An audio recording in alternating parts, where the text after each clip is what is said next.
पण तिनं गायनाला जर भजनाला राहिलं ना आमच्या बरोबर की सगळ्यांचं संपलं, एकटीच भजन ऐकणार सगळं. खूप अभिनंदन. थँक्यू. तर जे मी तुम्हाला कालच्या ब्लॉगमध्ये म्हटलं होतं की एक मुलांची सहल येणार आहे, तर त्या मुलांना भेटण्यासाठी आम्ही घरी थांबलो होतो. आमची कामं होती, त्यानंतर आम्ही कामासाठी निघणार होतो.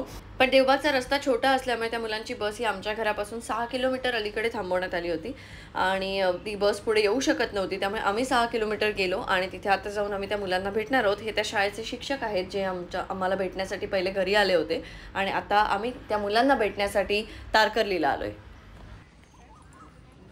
लोकेशन इथंच त्यांनी मुलांना मग एक 10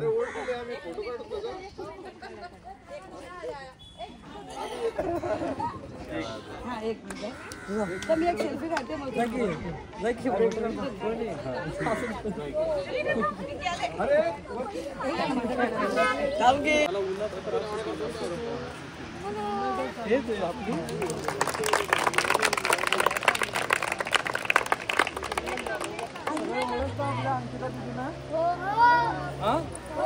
एकदा ऐका ना, आपण आपल्या कोल्हापुरी स्टाईल मध्ये अंकिता दीदीचा जय करूया.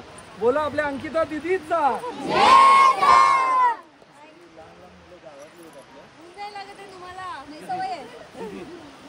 आमची गुरु होती, यांच्यासोबत आम्ही शाळा चालवतो. खूप लहान मुलांना एवढं ह्यानं सांभाळतात ना की असं टीचरच मी नाव कडे श्रुती मॅडम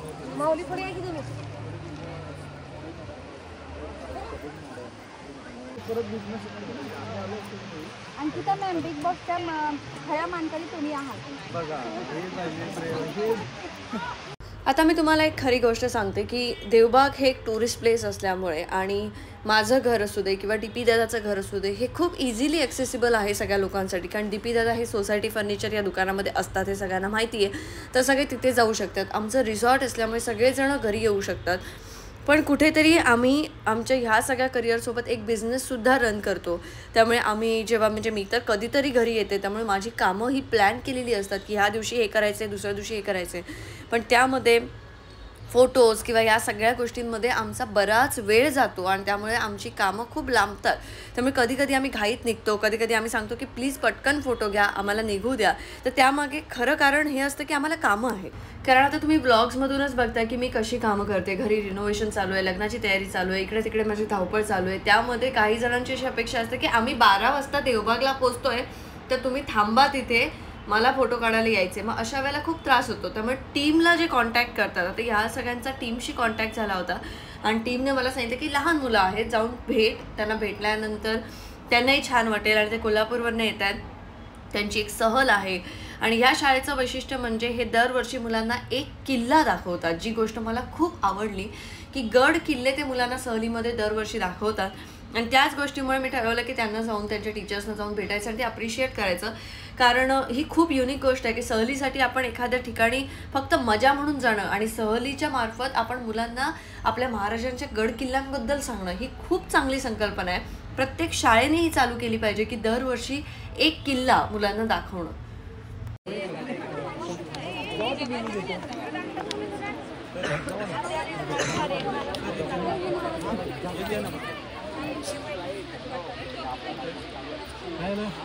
तर आता ही सगळी मुलं आमच्या मालवणमधला महाराजांचा सिंधुदुर्ग किल्ला बघण्यासाठी निघतील आणि सिंधुदुर्ग किल्ला बघून ते लगेच कोल्हापूरला जातील. एवढीशी चिलीपिली सगळी उन्हामध्ये महाराजांचा किल्ला बघण्यासाठी आलं म्हणजे किती कौतुकाची गोष्ट आहे. आणि मला वाटते ह्या सगळ्या संकल्पनेसाठी मी खरंच कौतुक करते या शाळेचं आणि याचा आदर्श बऱ्याच शाळांनी घ्यावा अशी एक आशासुद्धा बाळगते.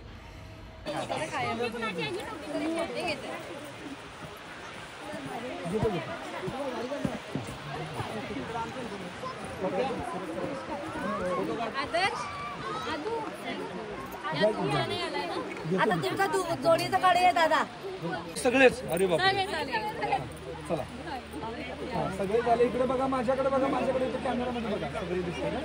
इकडे बघा,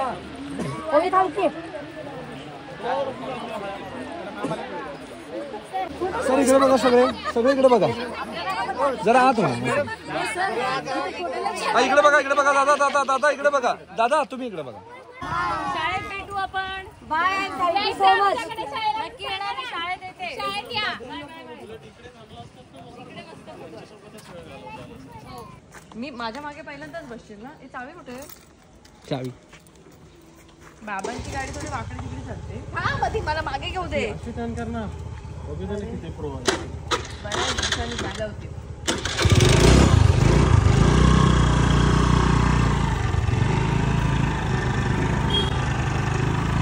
काय जमाल ना.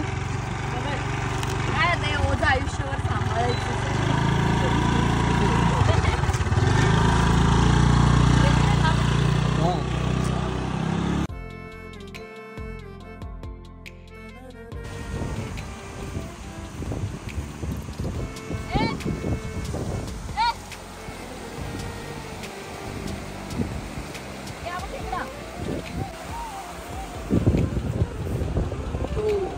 आहे ना. नाही जिवंत आहे. अरे जिवंत आहे.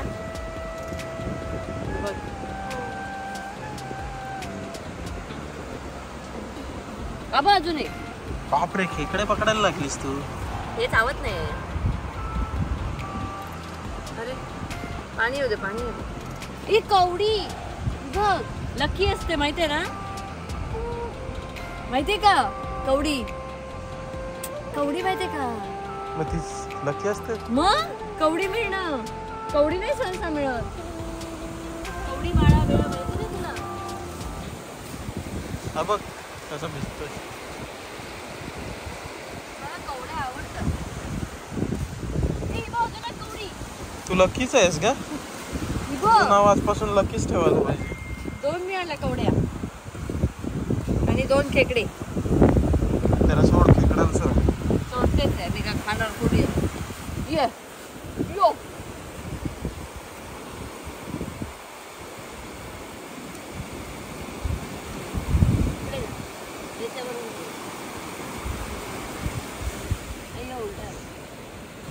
येईल आता येईल पाणी. गेला आतमध्ये तो. आतमध्ये जातो. मला 2 कवड्या मिळाल्या आहेत आणि मी लकी ठरलेली आहे. मी भेटलोय तेव्हापासूनच तू लकी झाले. अगं बाई म्हणजे पाण्यात जाऊ नको.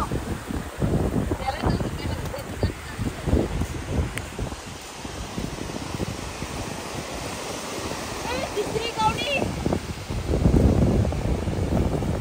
बाटली घेतला.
देवबाग गाव आणि कचऱ्याचा प्रश्न हा खूप मोठा आहे, कारण किती प्लास्टिक इथे गोळा केलं आणि ते नेऊन किनाऱ्यावरतीच टाकावं लागते. किनाऱ्यावरती टाकल्यानंतर लाटेसोबत ते परत मागे येतं आणि परत ते किनाऱ्यावरती दिसतं. त्यामुळे प्लास्टिक पूर्णपणे गायब तर होऊ शकत नाही आहे देवबागमधून, कारण प्लास्टिकचा वापर हा आयुष्यात होतच राहणार आहे. तर प्लास्टिक निर्मूलनासाठी आणि प्लास्टिकचं व्यवस्थित एक कचरा व्यवस्थापन व्हावं यासाठी मी आता जे आमचे आमदार आहेत, नवनिर्वाचित आमदार जे आहेत की निलेशजी राणे, यांच्यासोबत लवकरच भेट घेऊन काहीतरी प्रोजेक्ट करणार आहे. स्वभाव कसा आहे ना की आपल्याला काहीतरी उचलशील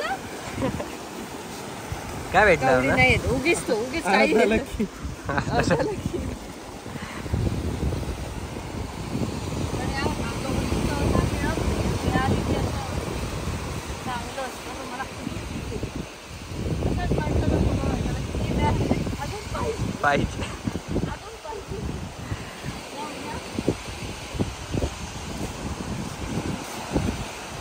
मिळाली?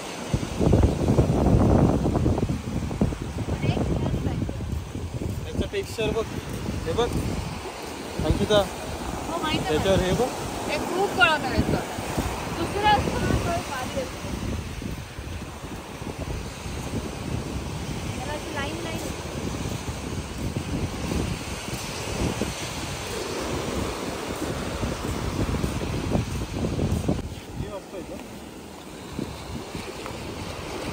ताई ताई काय करते?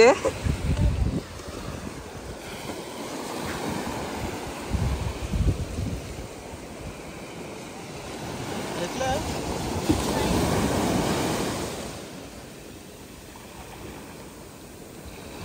ते दाखवते वेगळे ते वेगळे शंख असतात. हो रे. ह्याच्यात मांस आहे. ते उन्हात ठेवलं की मांस जातं. म्हणजे आणि हे- जिवंत आहेत ना? हो, हे मग जिवंत. दे ना, सोड हो ना. मी सोडते. मी दाखवायला आणले फक्त. हे शंख बघ किती छान छान आहे. हे नाही ही माझी कवडी.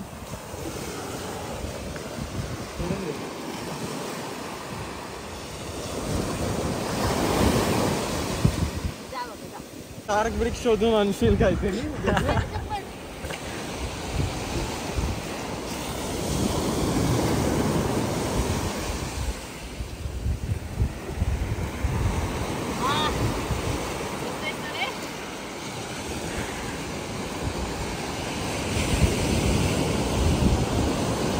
तरी तिकडं तर पण तिकडं नको जाऊ. तेवढी पाहिजे ना तुला. आता मी पण घेतो. नाही बोलू ना.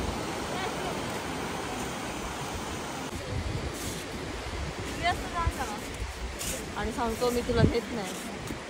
कुणाची सगळ्यात आवडती गोष्ट आहे ती म्हणजे सूर्योदय आणि सूर्यास्त बघणं. आणि खूप आधी आम्ही नेहमी जायचो सनसेट बघायला सगळीकडे. पण आता सध्या लग्नाच्या गडबडीमध्ये शक्य होत नाही. त्यामुळे त्याची सारखी एक कंप्लेंट असते की आता तू सनसेट बघायला माझ्यासोबत येत नाहीस किंवा सनराईजसाठी आपण कुठे जात नाही. त्यामुळे आपल्या आयुष्यात घडणारी ही सुंदर गोष्ट जी आहे, जी फुकट आहे, सूर्योदय आणि सूर्यास्त, ती सगळ्यांनी बघावी असा त्याचा अट्टहास असतो. आणि त्यामुळे आता आम्ही समुद्रावर थोडा वेळ बसणार आहोत.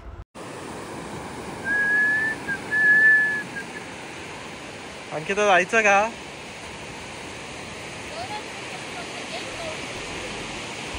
आणि सौरभने सुद्धा पहिल्यांदाच समुद्र बघितला. त्याने कधी आयुष्यात समुद्र बघितला नव्हता. त्यामुळे त्याच्यासाठी सुद्धा हे एक छान एक्सपिरियन्स होता.